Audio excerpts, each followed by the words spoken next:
Bobby Kotick is gone from Activision Blizzard in just 9 more days, so inevitably, there's going to be a waterfall of World of Warcraft content, and fortunately, Blizzard gave us a roadmap for the next year. Then, Sony got hacked again. Big surprise.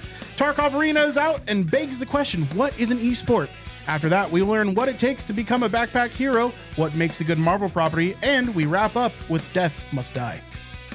Hi, I'm Nick, and if I had $1 for every time Josh emotively used explicitations, I'd have enough money to buy leaked info from Sony. Hi, I'm Josh, and Sony be leaking more than Wolverine in a waterbed. I'm Andy, and this is Video Game Tango.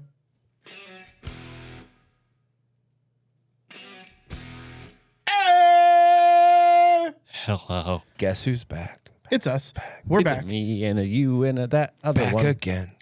We've got news, we've got bobbies, we've got roadmaps, we've got arenas, we've got backpacks, we've got Sony, we've got death, and maybe porn. And a partridge and a pear tree. What are you going to say in the introduction now, bro? If we get that there. If we get that there? If we get that there. If that there done If begotten. that there, yep. You just we do. You just did the intro. Yeah, I'm okay with it. Yeah, but now what are you going to say at the beginning? The introduction. Hi, Okay. I'm Nick, and welcome to Video Game Tango, a podcast about video games and bananas. Listen, be excited. Okay? I am excited. Because this is exciting. Yeah. We got All right. games to talk about. There's neat It's Christmas. things. It's almost Christmas. Yeah. Let's start with an early Christmas present. Bobby Kotick. Fuck you, It's Bobby. turned into wine. He's announced that his departure from Activision Blizzard is happening this month, December 29th. We've got That's the second 9 more best days result. of Bobby until he gone. 9 more days? We should start like an advent calendar. Dude, yes. Yeah. Yes. Microsoft. Not only Not that, Bobby. did we get the news that Bobby's leaving, we also got more fun news from Activision Blizzard in the form of WoW news. Wow. We're getting just so much content for World of Warcraft. So not year only is it? before the end of the year, we're getting another big patch for Dragonflight. Then into spring, we're getting another new content drop for Dragonflight. We're getting the War Within Alpha at the same time or just before it. Then more content for Dragonflight. And then the War Within Beta. And then the War Within pre-patch happens. So more content for Dragonflight leading us into the War Within is announced for somewhere in late summer, early autumn. So originally, the timeline was by the end of the year 2024.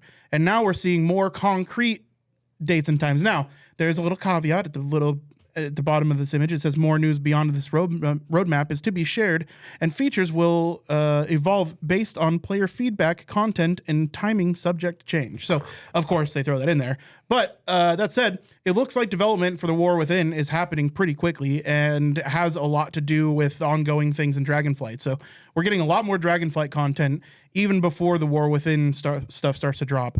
And then they've even showed that they have a content update for the War Within still to come this year, even after the War Within drops. So you get stories and new story and quests, new content and systems, and the 20th anniversary event happening after the War Within drops.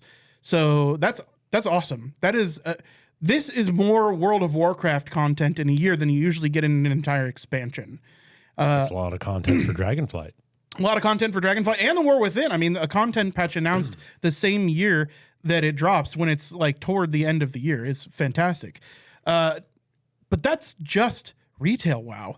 If we take a look at classic WoW's roadmap, it's even bigger. So we get Ruby Sanctum Raid in the winter of this year. We get level 40 new runes, new PvP event, and Nomergon for Season of Discovery. Then the Cataclysm Classic Beta comes out. Then Classic Hardcore gets an update for self-found mode. I don't like the name of that. I think it should be self-made mode because they're adding additional restrictions to hardcore mode in that you're working by yourself. So effectively, you don't have the ability to trade. You can't use the mailbox, even with mail to yourself, and as well as no auction house availability. I know what the WoW devs have been playing this last year. Elden Ring or like Ball Punisher? RuneScape. Just That is straight up the Iron Man mode for RuneScape. Yeah. No trading, no mail, no Grand Central Bazaar. Those were the rules for participating in Iron Man tournaments in World of Warcraft previously too. Yeah. Season of Discovery in the spring is getting even more content. You go to level 50, there's new runes and a new raid to be announced. Then Cataclysm Classic. The pre-patch event starts for the World of Warcraft Wrath of the Lich King Classic servers.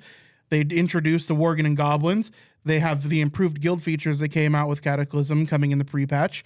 There's account-wide collections, and Transmog happens at the same time. And then Cataclysm Classic launches with all of the stuff that Cataclysm Classic launched with, or the original Cataclysm launched with. Then Season of Discovery gets an additional update. So we have, right now, we know that we have at least a year worth of Season of Discovery updates, Classic updates, and Classic Hardcore is getting an update during the year as well. So like we also know that we're getting all the way to Rage of the Firelands, which is about halfway through the content roadmap of the original Cataclysm. So like this is a year of like an insane amount of content coming out. Now, some of it obviously recycled. Like WoW Cataclysm Classic is just recycled content. They're putting it out in a faster cadence than they did previously. But for those that are enjoying themselves in the classic environment, that's good news. It just means more content, more faster. Sure. Right? Now that's what Season of Discovery though. That I haven't played it, but from what you and my roommate and friend of the cast, the Fish, has been saying, it's an interesting take even on Classic, because there's new things that are modifying the game, like with those runes and everything. So it's really it very much changes up Classic. It's a new fun way to play something that still has a familiar feel to it, you know? And while they're working on balance and they're trying to make sure that no class really gets left behind and that everything is fun to play, there have been regular updates to Season of Discovery as it's coming out, like even like multiple times in a week sometimes. What I'm enjoying about it is they're like, is everybody still having fun? Mm-hmm. And as long as that's a resounding yes, they say, okay, then it's business as usual for us. We're going to continue to work on more content for you guys. And as many people complain that Shadow Priest was a little broke for a little while, or that Hunter was getting way too much of the spotlight, or this and that, this class does better than my class. It seems like everybody is having fun, and that every class is viable, playable, fun, and exciting. That's been my experience so far, and just the sheer amount of people that are playing the game. Like you create a new character at any time, and you are surrounded by other new players, whether they're making their second tune, third tune, fourth tune, because the level cap is only 25. It doesn't take very long to get there.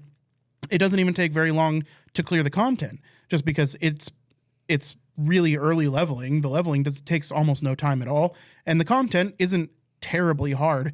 It does seem like people that aren't used to modern World of Warcraft raids are struggling with the raid content, but I feel like there's going to be some people that the content is just too hard for. I think that's always going to be the case. But it feels like not too many people are being left behind, and it feels like, there aren't classes being just fully left out of the raids at this point. Like everybody's playing and enjoying it.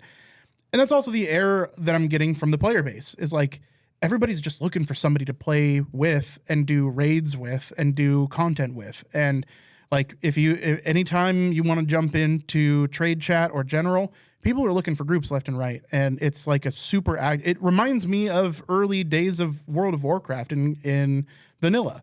So, as long as people keep enjoying it, and as long as we get this content cadence that it looks like we're going to be getting several more updates throughout the next year, I think it's a winner, man. It's been a lot of fun, and it's very much changed Classic for the better. I think we'll see as it goes. But it is a lot of content coming out the pipelines. And yeah, that's pretty much what I want to talk about as far as like WoW and the updates, Bobby Kotick leaving goes. That's our weekly Blizzard update.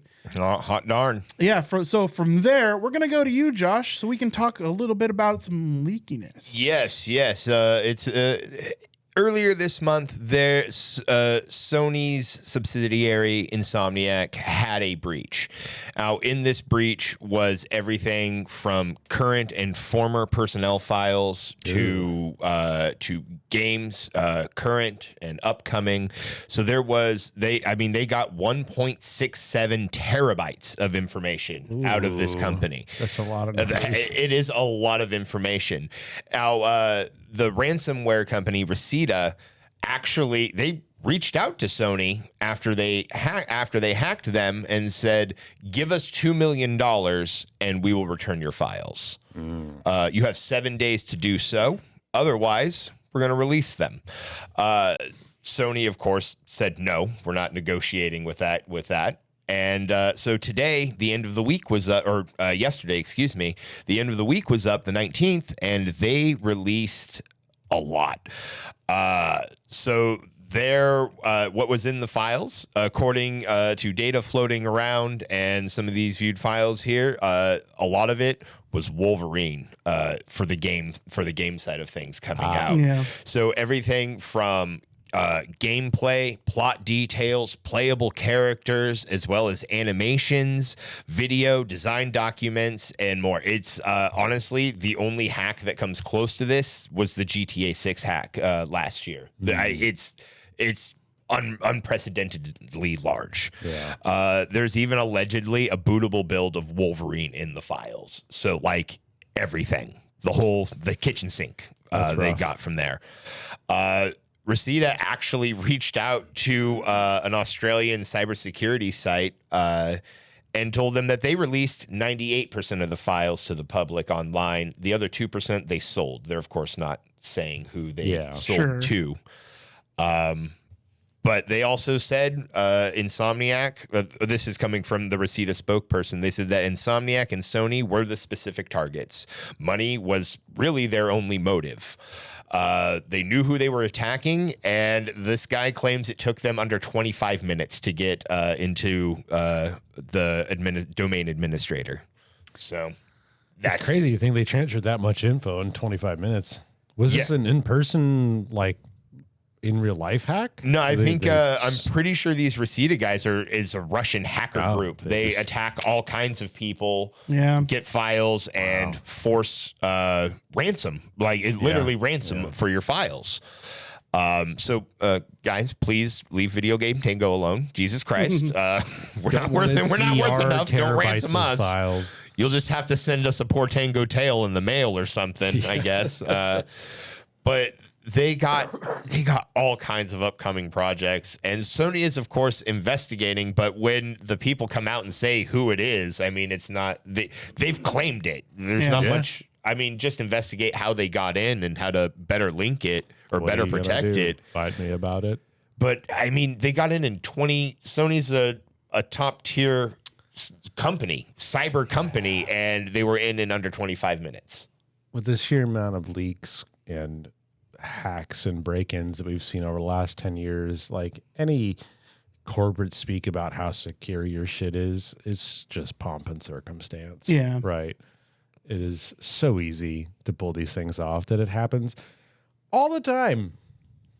And I don't think it's going to slow down. This is going to keep happening. But it's crazy that it keeps happening to Sony over and over and over again. Well, they're the big boy on the playground, right? I mean, yeah, sure. They absolutely are. But they are one of lots of big boys on the playground, right?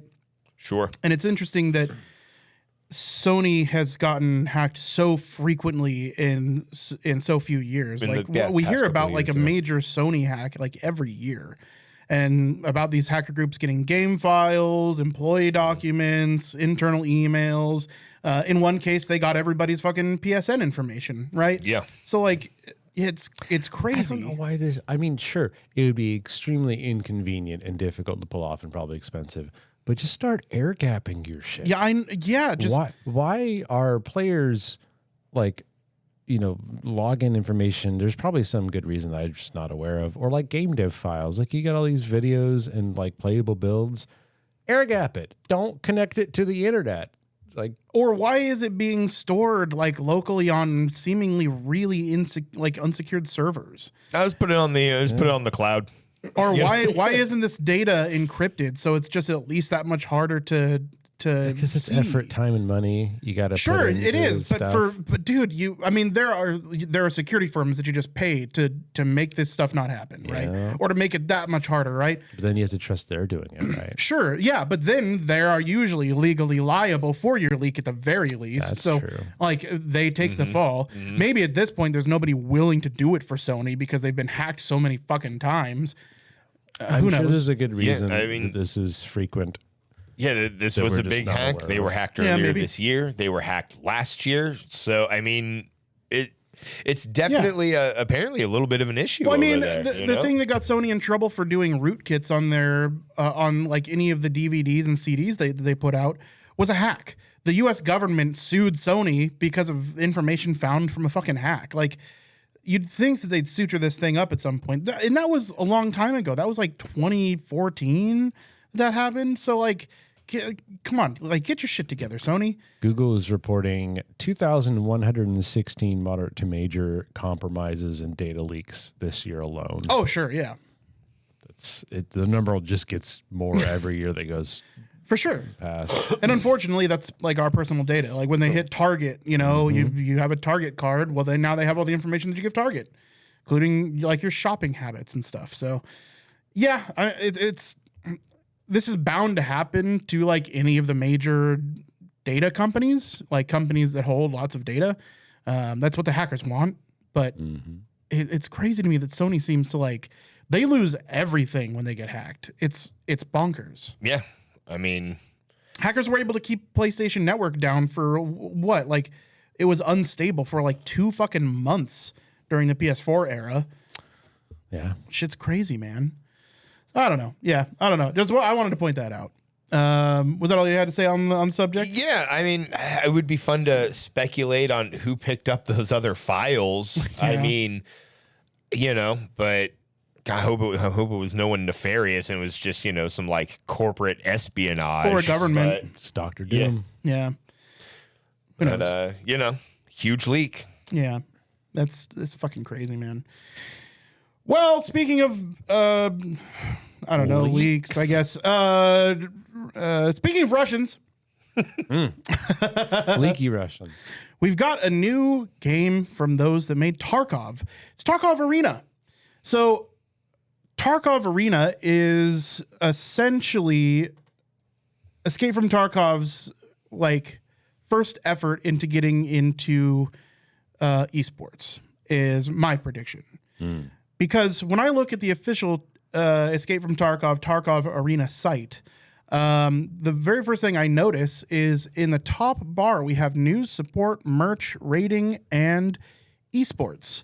So where Escape from Tarkov, I didn't like, that's never going to make it into the esports arena. It's too big of a game to make it into an esports arena. The games last too long, and the PvP, while it is certainly like a massive element in the game, isn't necessarily on the forefront like something like a Battlefield or a Call of Duty. But what I think is interesting is we have this whole group of Counter-Strike players that are upset with the changes from Counter-Strike Go to Counter-Strike 2, and Tarkov Arena coming out like kind of on the tail of CS2. I'm going to be interested to see how many people maybe jump ship from CS2 to Tarkov and how many people that might bring into watching Tarkov as an esport. Like, it has me legitimately wondering if this is going to be the next big esports game. And I think it has the capacity to. So, Escape from Tarkov Arena comes with 5 announced game modes. Right now, it's Shootout, Teamfight, Overrun, Last Hero, and Duel. Currently available, we have Shootout, Teamfight, and Last Hero. Shootout is a round-robin tournament. Each team plays against each other in solo, duo, or trio modes. The 2 teams with the most victory points meet in the final to determine the winner of the tournament. Teamfight is 2 teams of 5 players fight for victory in 7 rounds. Capturing objective points on the map after the timer expires will also lead to a victory in the round. And then we have Last Hero, which is a death match between multiple players. The goal of each player is to score the most kills in the allotted time. All very esports committed kind of game modes. They do have more. They have a PvE side to it as well. So there's PvE missions for 5 players. The goal of the team is to clear the location from waves of enemies, complete the given objective, and evacuate to a safe zone. And there's also duel, which is TBD, but I assume that's just like, that's going to be one-on-one. Yeah. Right. I think that's interesting, especially with a mix of PvP style, like regular esports settings, and then also a PvE one. Because I could see that doing well in esports as well. World of Warcraft, for instance, they no longer really do the Arena World Championships like they used to as an esport. Nowadays, Overwatch kind of took the helm. But on top of that is the Mythic Plus runs. Those are huge. Those are big, like, esports events that are happening where it's people that are watching a group of 5 clearing mythic dungeons as quickly as possible. So I could see that being part of the new esports tactic as well. In that is just another game mode that might get people interested in checking out Tarkov for esports content. On top of that, this is also for anybody that was like, Escape from Tarkov is just a little bit too much for me. This is your bog standard Call of Duty Battlefield, but in Tarkov. So you get the realistic gunplay without the minutia of having to collect items, drop and evac, and the collection part of it. There's no FOMO of losing all your shit, Right. or like I'm not, you spent 3 hours questing for that fucking bitchin' AK-47 and then you lose it in 10 seconds. Right. There's none of that. So None of that. This is rustling a feather or two for me. Yeah, I mean, I think that's really cool, and for some people, this is going to be exactly what they needed to get into Tarkov. Because Escape from Tarkov, it looks like there is some like intersectionality between Arena and the game proper.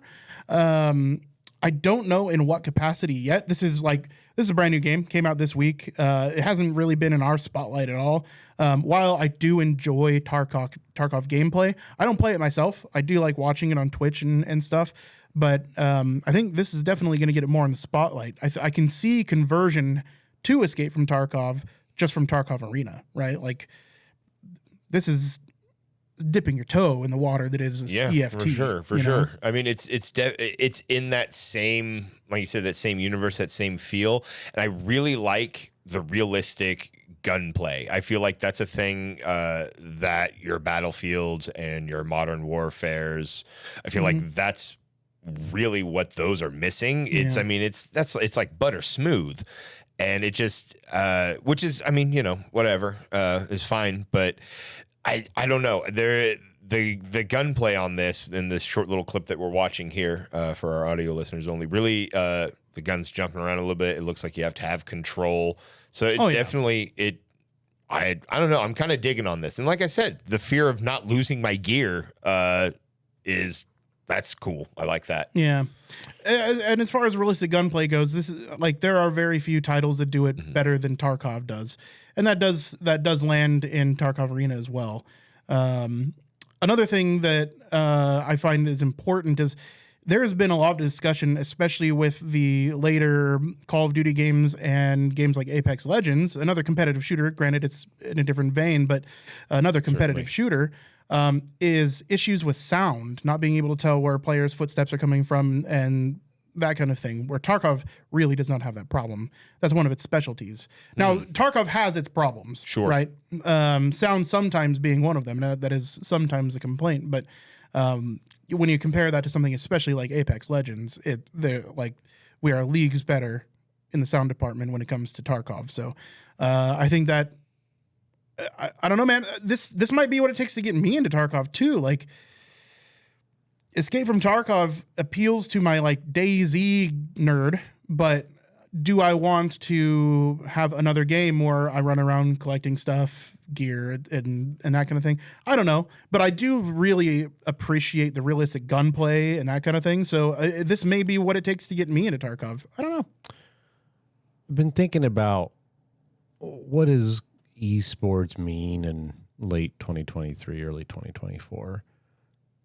And I think the idea of esports came about without really having a concept of why do people watch people play games, right?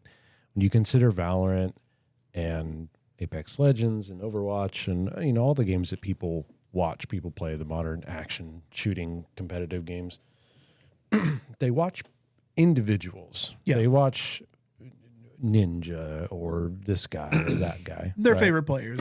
Yeah. So the original concept of an esports league where you get enough people watching and players playing that you get sponsors to pay money so that you can continue to do these things. It's inherently kind of not vacuum chamber, echo chamber. Echo chamber, yeah. In the sense that the people who enjoy Tarkov and play Tarkov are going to enjoy watching other people play this competitive Tarkov. Yeah. But Tarkov is not made to catch a wide audience or be made for the express purpose of being enjoyable to view. Yeah.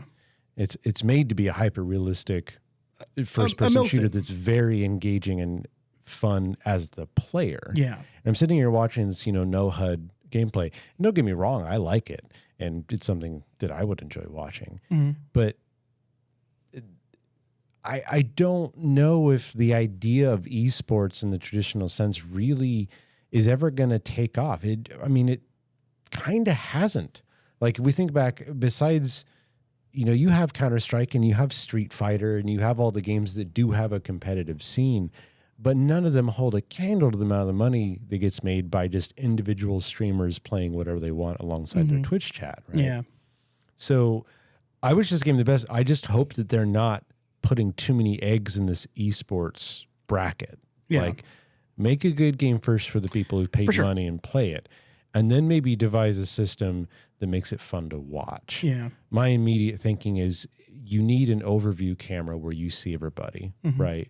Would people watch football if you only ever saw it of one person's helmet, right? It's great to see individual players too, but like, how is this any different than watching Call of Duty? Yeah, it really isn't. Apex, Yeah. right? Yeah. Other than it's very realistic, Sure, but that isn't expressed as well when you're not playing it, right? You're viewing it. Exactly. Yeah, you're not getting the sense of momentum, the momentum changes that happen between. I the think games. a good parallel is playing a horror game and watching somebody play it. When you're playing a horror game, it's scary. Yeah. It's rarely scary except for the jump scare moments as a viewer. It's more funny. Yeah. Right. And it's I feel like there is a parallel there. So I hope the game does well, and I hope they find a niche that kind of bridges that gap between the extraction woes that Josh was talking about, Tarkov, with the more easy to get into, quick to play, coffee break shooting that they might need. I don't know how well Tarkov and their parent company is doing monetarily, but yeah, it makes just a little nervous that hopefully they're not. That they're leaning too hard into esports. Into the concept of esports. Because, For sure. I could totally see in 10, 20 years that phrase not being used anymore. That's very possible. It's just not the way that viewers watch video games. Unless, again, you made a game specifically from the ground up designed to be watched by people who enjoy watching it. Right? Yeah. Yeah. Yeah, I see. The way I see it is esports is still a niche activity, and I think it probably will be. I don't know that it's ever going to get as big as like sports, right? I don't think there's really that chance. No, I mean, in some cases, like the NBA has kind of embraced esports, and every single NBA team has an esports team. They have an esports component to them. So I can see in some, like where you guys are saying, it's still very niche, but in some cases it is kind of rolling out. I mean, I believe some FIFA teams have esport teams as well. Yeah. I mean, FIFA has more money than Jesus. So, I think for my part, what I mean to say when I really talk about esports and Tarkov is that I think this might be poised to have an automatic audience, whereas a lot of esports titles that are built from the ground up to be esports, which I think this is effectively like when you put esports at your top bar first thing when your company is not known for esports. I think this game was made with esports and attracting new players in mind, and I think it may have an advantage just based on its timing. In that there are a lot of upset Counter-Strike players, and Counter-Strike was kind of the nitty-gritty, realistic, granular esports shooter for a long time. And with bringing CS2 in and the amount of people that are unhappy with the gameplay in CS2, I could see this taking off a little bit just because we might see a migration of Counter-Strike players to Tarkov. It's one data point, but I found that the FIFA Pro 24 Open Regional Qualifying Tournament peaked at 340,000 viewers, which is a lot. That's a lot for an esports That is a lot, game. yeah. That's pennies for like a Twitch stream or a YouTube video, right? They get millions and millions. Well, it's not that it's all about money. Fairly rarely millions, but I mean, like, I'm talking about the top streamers. You go to their YouTube videos; they're all they get their YouTube videos. Yes, they get millions of views. Yes, you are correct. The VODs definitely do. And my thinking mostly is like, why do you want an esports league? Like, what is the purpose of you trying to put effort into making this? It's either A, to attract more people to play your game, or B, to attract new ways to make money. Yeah. Right. Generally the second one. It's generally the second one. So, I mean, again, not trying to poo-poo it, but like, I think a good way to do esports, just top of my head, is you make a really good game that popular people like to play, and then you have tournaments for the big names only that play those games, right? You do a little back room work with them, tell them, okay, we give you a cut or whatever, and then people can go watch their whoever they want the most play their version, right? But then there's also a stream of everyone playing. Yeah. But that's how you get millions of views in an esports. Yeah, definitely. And funny enough, it's been kind of the reverse that happens, like Shroud. Shroud wouldn't be the big streamer that he is if it hadn't been for esports. He got famous through esports, and now he's one of the biggest content creators on Twitch, right? Funny enough, he garners an audience that is as big as an esport. So, like, what is his content now? His content is still a lot of the times esports titles. Like he plays a lot of Valorant. He plays a lot of. Is he Tarkov playing their too. esports leagues, or is he just playing? He has even since he gotten big. But it's on occasion, and it's for like a season, right? He'll jump on Cloud9. I'm just throwing a esports league out there, or a team out there. But he'll jump on Cloud9 for a season or two just because he's at the peak of his game, and he's like, why not, right? Yeah. Well, now I know on with Twitch. With esports, they're looking for the best players of that game to be on the team, right? With Twitch, not necessarily the best players are the most viewed players, right? I mean, of course, there's going to be a Venn diagram where those things overlap, but that's not necessarily the case. If I'm just kind of spitballing. Yeah, I think they do overlap sometimes. Oh, but yeah, it's probably, definitely. It's like probably in the case of Shroud, he's an excellent fucking. Not only is he an entertaining and good content creator, he's also an excellent fucking player. Yeah. But that's, I mean, not always the case, though, right? No, definitely not always the case. I mean, fame brings more volume than quality of player, for sure. It does. Yeah. So yeah, no, I totally get what you're saying. I don't even think we're necessarily talking counterpoints here. It's just kind of, like I said, just kind of spitballing a little bit there. For sure. I enjoyed the conversation for what it's worth. So I think. At the very least, I think the game is interesting. It does something that modern shooters haven't been doing terribly often recently, and that's like moving back towards realistic. Yeah, gameplay. Going back towards like mil sim, but also quick arena style gameplay. I appreciate the combination because it's been a while. Like this is throwing me fucking oh my god, what was the Wolfenstein mod? Enemy Territory. Yeah, a lot slower pace. Sure, yeah, definitely. But like a little bit more in that vein, right? Yeah. So and I appreciate that. This speaks to me a little bit more than Call of Duty. And they seem to be targeting a disgruntled player base too. Maybe so. Specifically almost. Yeah. So They might, they might just be doing it at the right time, man.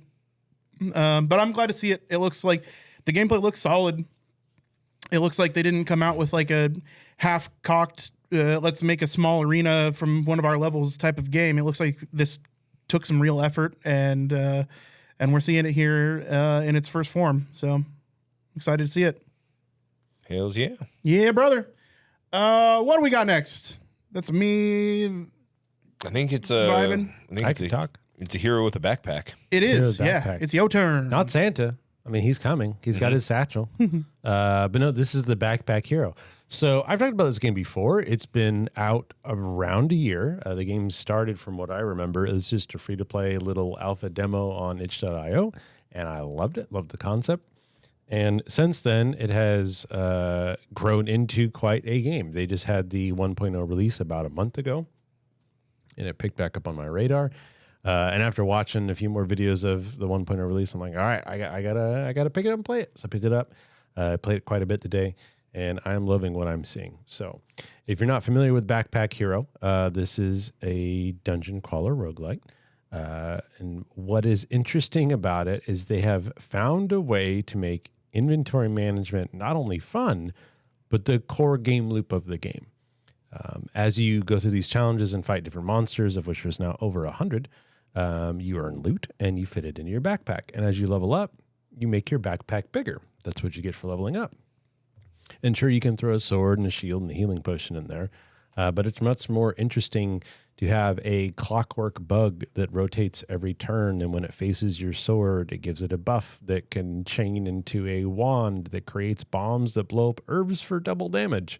And you get these crazy synergies with seemingly infinite combinations. I'm not even just talking out my butt here. I had a build today where I had a keg that was pouring out soup that I was then essentially filling with explosives and throwing it at enemies.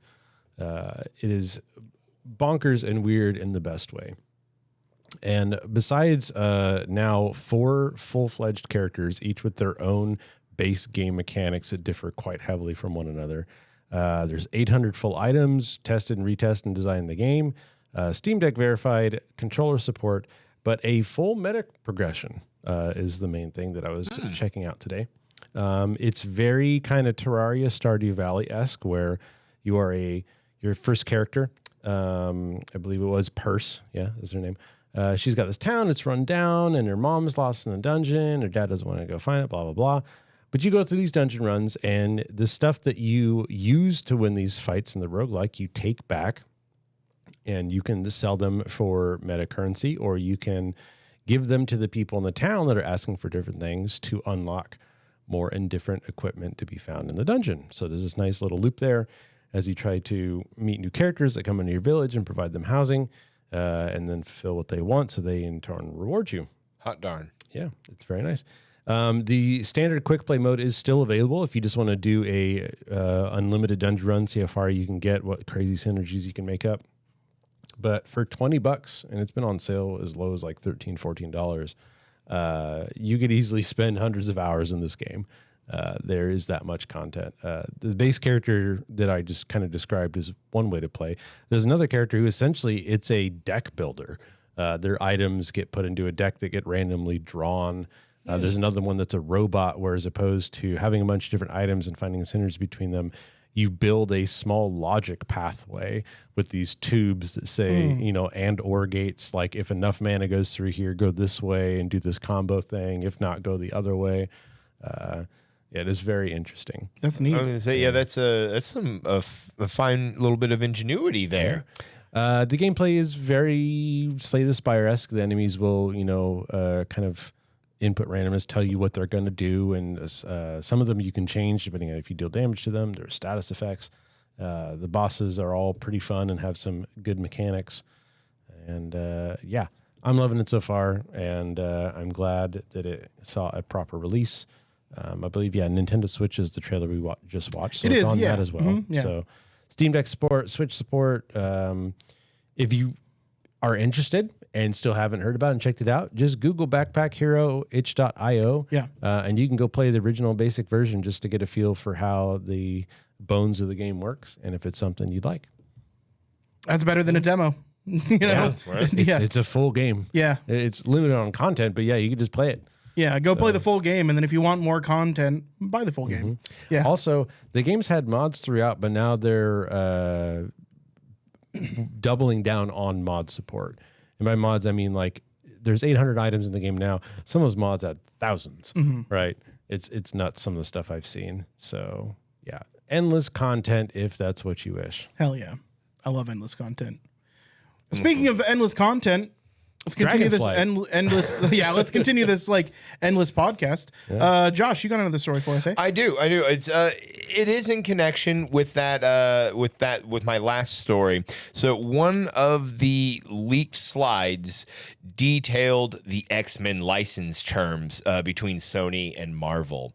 So Sony has got exclusivity on X-Men till 2035.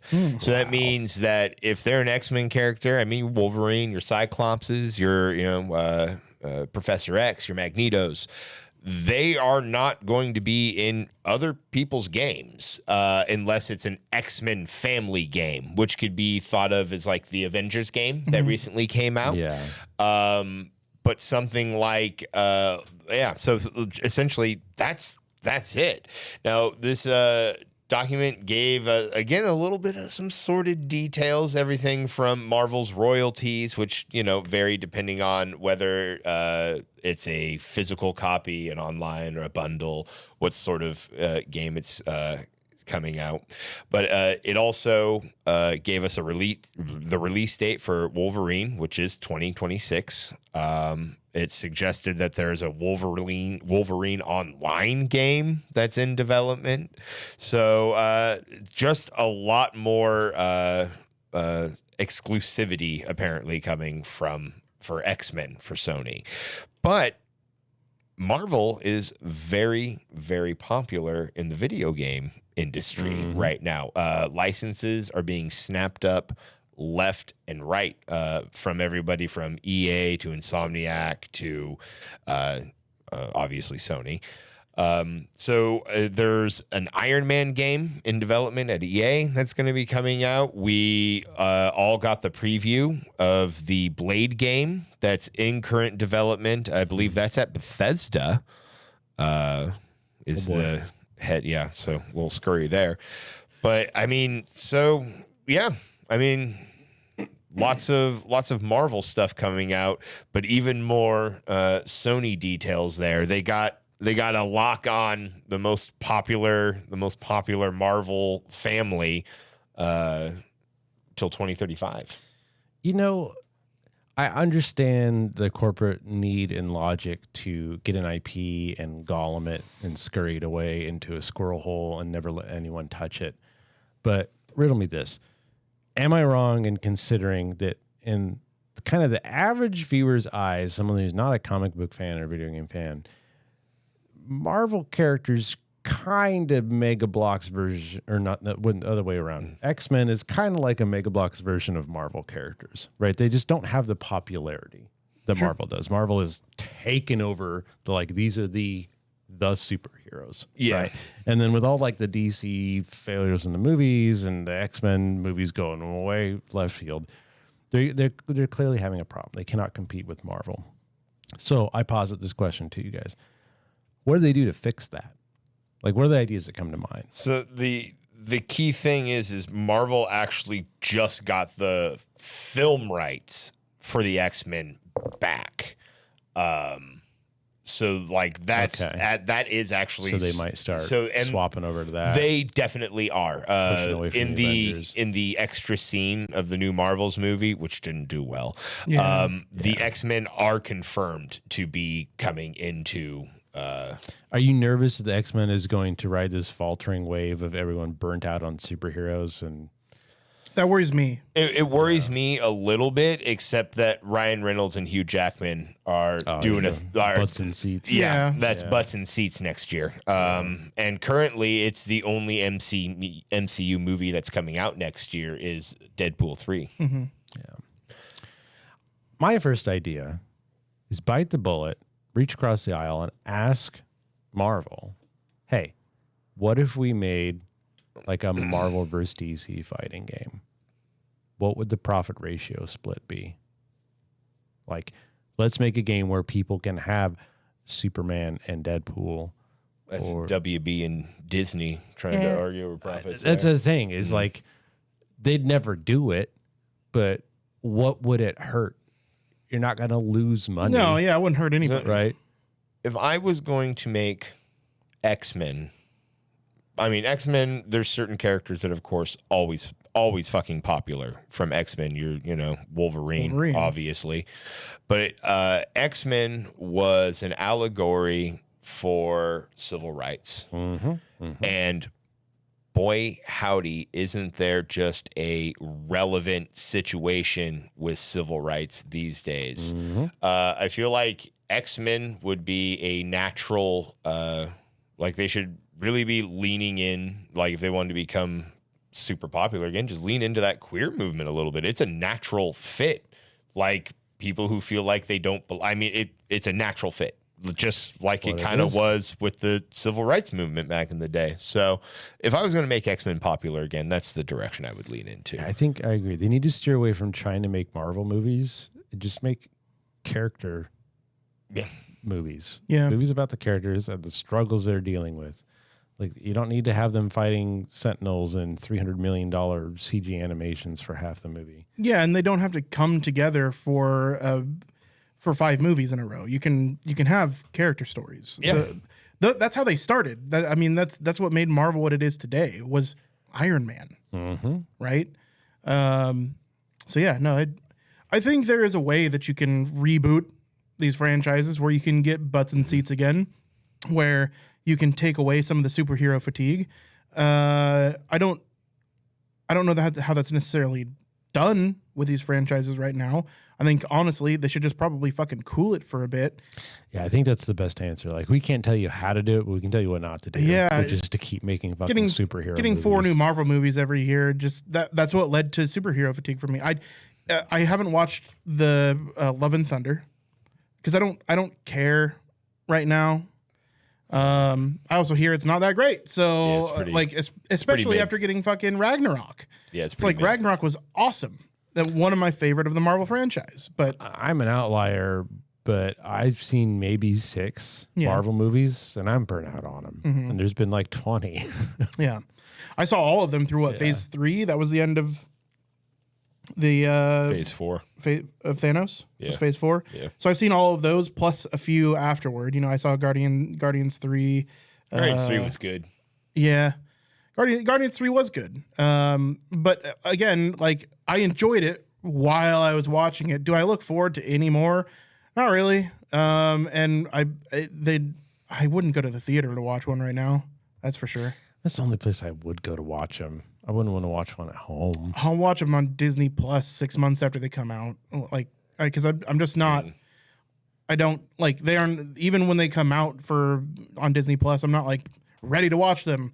I'll watch them on a fucking sick day when I have nothing better to do. I could see that. Yeah. I just like the theater experience for bombastic movies. Sure. Yeah. No, I get it. They are big movies. They're summer blockbusters, but yeah, for me, there's nothing getting my butt back in a seat for a Marvel movie for a while, I think. So yeah, I don't know how they fix that. We do have one more thing to talk about. Josh, we're not going to do yours because No, that's fine. we're trying to get back in YouTube's good graces, and the more I think about it, the less that's going to happen if we talk about your last one. That's fair. That's fair. As many times as we can say adult entertainment, that probably just isn't going to help get us back into YouTube's good graces. So what I want to talk about is a game that I've been playing. It's weird. I know I'm playing a game that isn't like WoW right now, and I'm playing quite a bit of it. And by quite a bit of it, I mean, like, in this, like, my job requires me to be there, like, 9/10 of every day during the holiday season. It just is what it is. So I get a couple hours every night to play. So I bought it about a little over a week ago. I've gotten 15 hours in. That's literally playing, like, every day that I have time. This little game is called Death Must Die. This one snuck up on me. I just saw it in my Steam recommended and thought, hey, I'll take a look at that, especially for $7. I just got, it happened on payday. I'm thinking, sure, I'll pick this game up. Hell yeah. Looks fun. It is a Vampire Survivors like, or what some people might call a bullet heaven. I hate that genre name. I don't think it's apt. I don't think it makes sense. But that's what people know it by. It is a bullet heaven. The game's description is descend the nether in search of death himself. Choose from God-given powers to slay his hordes of minions. Unlock new heroes, collect powerful items, and create game-breaking synergies in this roguelike hack-and-slash survivors game. And boy, oh boy, is it fun. So I've gushed about Vampire Survivors previously, especially at the $2 price point. I still say go buy it.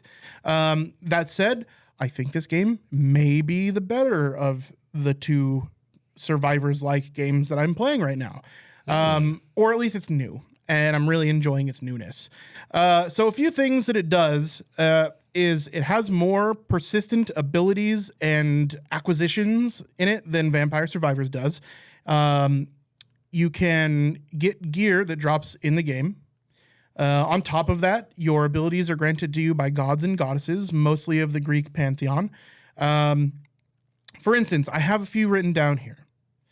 Some things that really can modify your gameplay. Like Breath of Fire. Every few attack hits, you breathe fire that damages and burns enemies in front of you. Later on, you can get the legendary version is you gain experience for every instance of damage you deal. There is a lot of customization that happens in every run that you make in this game. It's honestly really incredible. I haven't played. So, you die, you start over, as you would in these games typically. And I have not had an identical run so far, or even close. And I haven't found an overpowered build that's just like kind of kills them all. No, I have found that all of the abilities that are gotten are good. Now, when you get them is important. How you use them is important, but all of them definitely have a place in the game.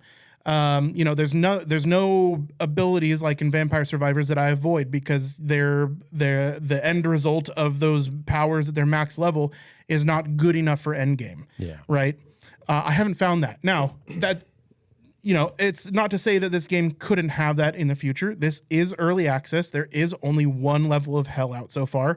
And it still has some work to be done, and plenty more content to come down the pipeline. But what is out right now is incredibly fun. I am playing the same level over and over again. I have unlocked all characters that are available right now, which is 5 of them. They all play fairly differently. Like you start out with a knight who does a 180 sweeping attack on his either left or right. You have another guy that does a full 360 attack. The attack speeds seem all relatively similar, but each one does play a little bit differently. Now, the attack patterns dictating how spells and abilities work sometimes changes very much how the spell lands or how effective a spell is as you gain it from the gods that grant it to you. On top of abilities and modifications to your regular attacks that you can get from these gods and goddesses, you have buffs that are on the map. Now, the map is procedurally generated, and the buffs that you find on the map are procedurally generated as well. They are generated randomly.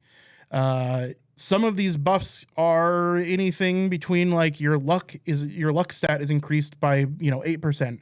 Some of them have trade-offs, and some of them are just straight up curses.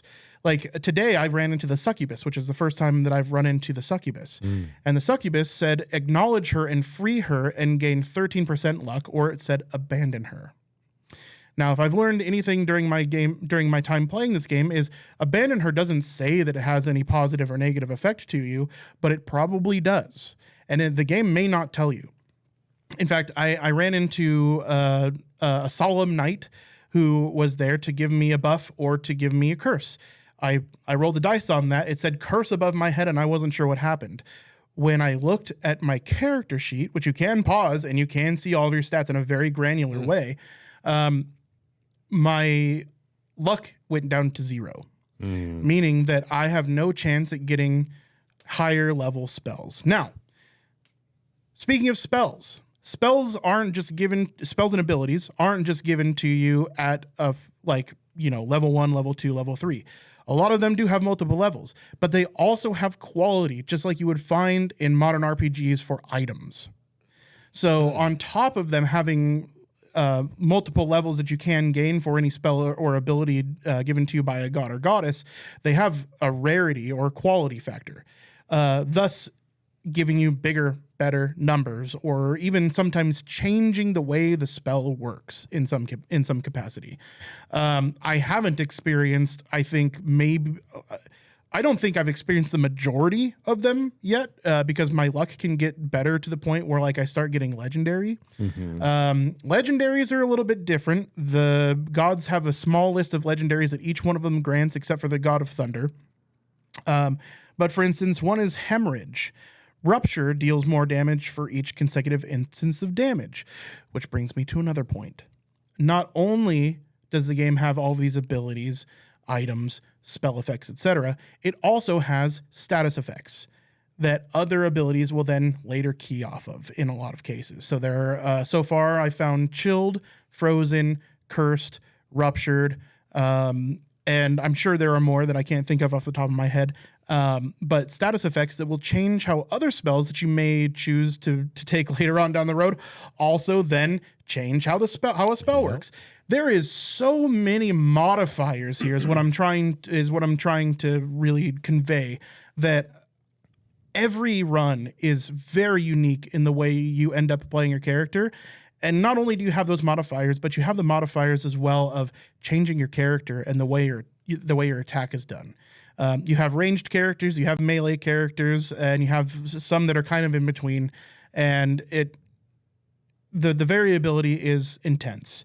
Not only that, but you have a shop. So you get gold as you're making your rounds in this game, where you can buy gear. Gear gives you permanent buffs, not only to your spells or to your normal attributes, strength, dexterity, constitution, etc. It can increase your health, and it can increase your luck, or it can just give you rerolls. So when a god or goddess is ready to grant you a new ability, and you take a look at the list of ones to choose from, you don't like any of them, you can reroll, or you can reroll which god is granting you the ability. So if you're like, no, I really want to see if I can roll the dice here and get the next level in thunder or a lightning orb, I really want to try that out. You can give that a shot, and your ability list will then change to a different god. Not only that, but you have banish. So if you just really don't like a spell or ability, or it's not gonna do what you want for your character in this run, you can banish that spell and ability, and it will never show up again during the remainder of the run. All of these things we've seen in components to games that are like this. Yeah, there's definitely a lot of layers to this game. But this is one that just really adds and compounds to the amount of different elements that we've seen in other titles like this. And it adds it in a very intelligent way. And from such a small team, I think it's 3 people, to see this level of detail in the game's mechanics, but also this level of detail in the game's amazing art is awesome. The art and animations are fantastic. The gameplay is super fast and satisfying. The story as it unfolds, all of your characters in Vampire Survivors have names, but the difference here is that they're named characters with a story that you unfold over time, and that's through dialogue options that happen as your character troop begins to know each other better, and as they take more trips through the first level of hell. And it's really cool. Every time you die and you come back to the Citadel, where you're going to start your game over again, or where you get to go to the shop, or where you get to change your buffs, or where you get to change your character, there are often new dialogue options for your party, and you get to talk to them and learn a little bit more about the reason they're trying to ultimately kill death. And it's really cool. But I mean, even the way the game starts out, you're on a snowy plinth. It looks like you, as the knight, have just climbed a massive mountain and gotten to this huge shrine. And upon entering the shrine, you fucking drown yourself. That's how you get that's how you get to the first circle of hell. Yeah. And every time you want to go down and try and kill death again, you've got to die. So What is dead cannot die. the opening is that your intention is to go down into hell and kill death itself, no matter what. But of course you die. The game is too goddamn hard for you not to. You die in your first run, probably in the first 3 or 4 minutes. But time, the god of time, decides to intervene, and he gives you his hourglass. And that is the reason for your infinite attempts, right? So like everything has a theme, a reason, a story behind it, some narrative. And on top of that, just incredible gameplay that I haven't seen from a game like this yet. And I am enjoying it in like, not just thoroughly, but intensely. Earlier, in order to capture game footage for what we're showing right now, I had to, record the game. I did a couple runs. Like we're only halfway through my actual footage here right now. Did a couple runs and I was like, okay, got enough footage for my segment on the podcast. It's time to eat, time to shower, start to get ready for the podcast. I got adult things to do before the podcast starts. And about halfway through my meal, I'm like, well, I don't know. I could spend the next 10 minutes eating, or I could maybe make another run in the game. And I chose the game. So Fat Guy chose the game over food. The game's good. Yeah. Right? That's a fair point. And for $7 it's amazing. Now, as we're watching my run here, you'll notice that everything is holiday themed. And because they've got Santa hats or they've got like bells on or something like that, and they've got like a cute holiday theme going on for Christmas time. That's from a teeny group of developers, man. Few dudes. So yeah, not only does it have what I think is great polish and a bright future, it's also got charm and obviously care and attention being taken to it. So this is a game that I highly, highly recommend for anybody, but especially if you like anything like Vampire Survivors.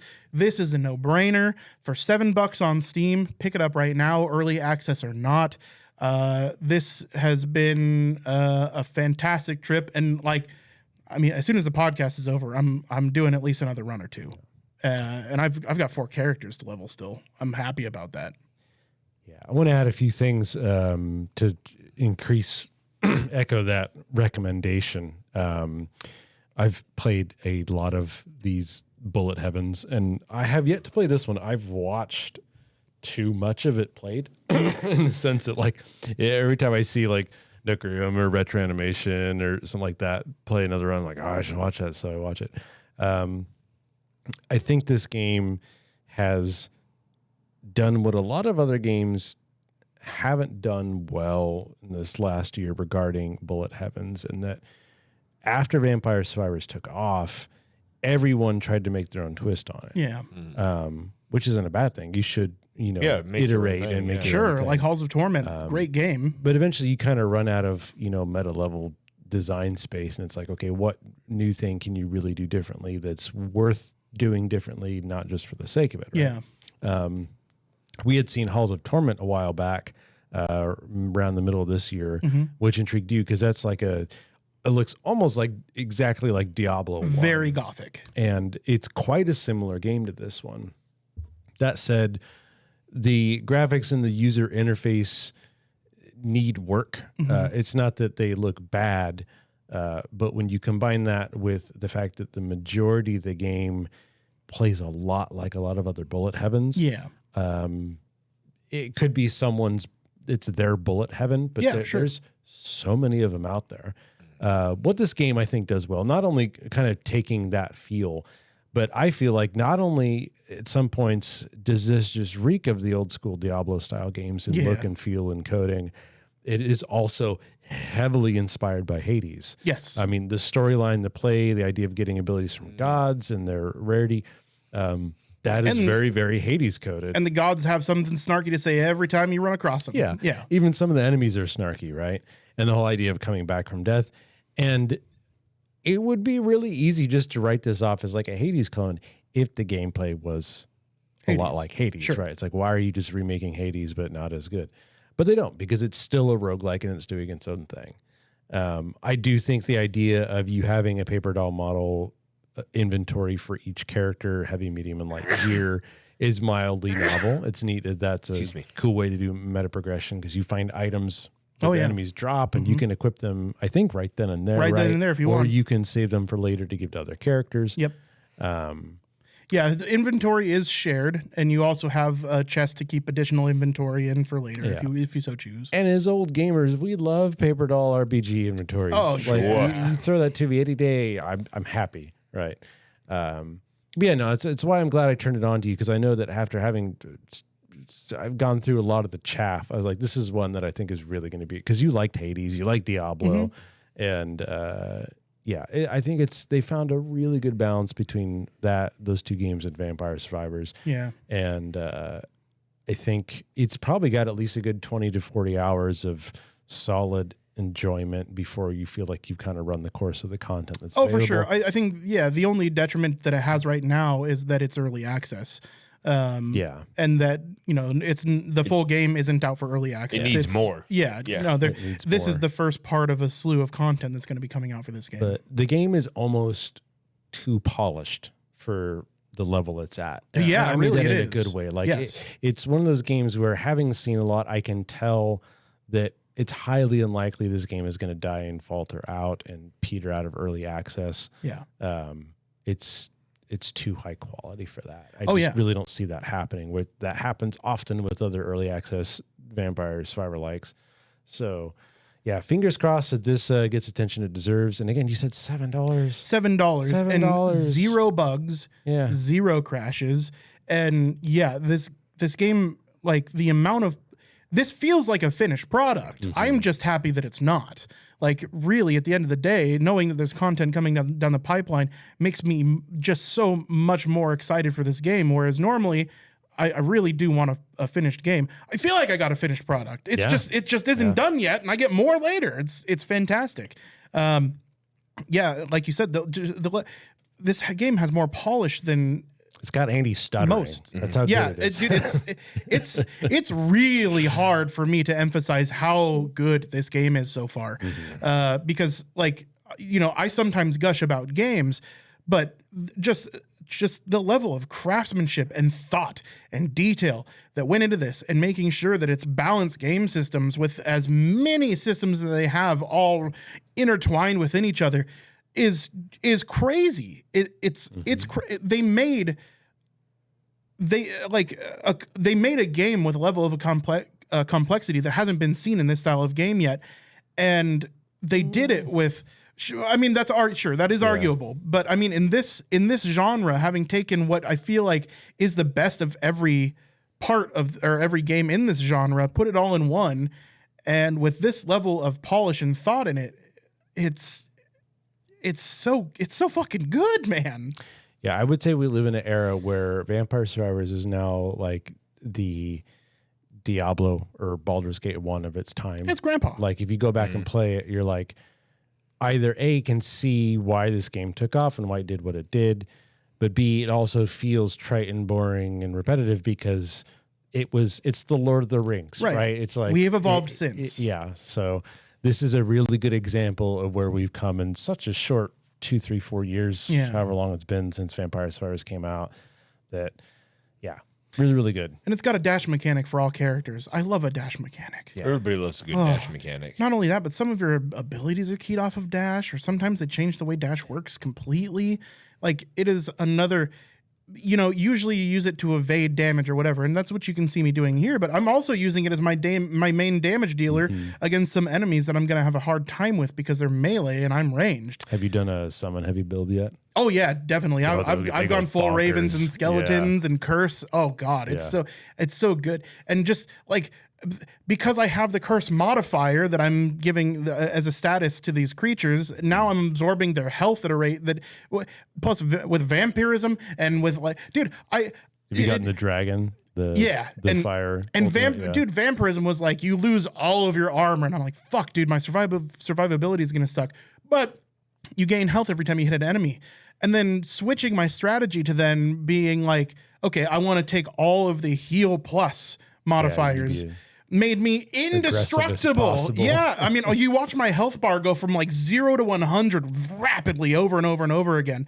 And that was so much fun because I was like playing on the absolute edge of destruction as I'm making my way through this level. But you watch the damage numbers just pop up. It looks like a World of Warcraft AoE in a raid. It's just, the whole thing is bananas. But that was that run. I haven't had a similar run since. They've been all totally different.